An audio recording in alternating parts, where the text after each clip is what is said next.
L'impatto devastante che ha lasciato il segno nel campionato LBA 2022-2023, senza freni, sempre con le marce alte inserite e una velocità di pensiero fuori dal comune.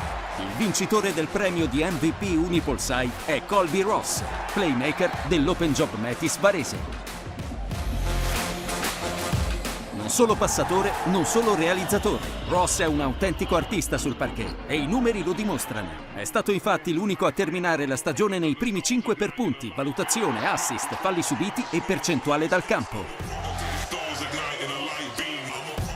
Sue anche le 2 migliori prestazioni individuali in assoluto, entrambe da 46 di valutazione. A gennaio contro Tortona il tabellino ha recitato 35 punti e 10 assist, mentre alla penultima contro Scafati è diventato il primo giocatore nella storia di Varese e il sesto nel campionato italiano a registrare una tripla doppia. Coach Matt Brasi gli ha messo in mano le chiavi della sua fuoriserie e Ross è diventato il simbolo di uno stile di gioco rivoluzionario e spettacolare.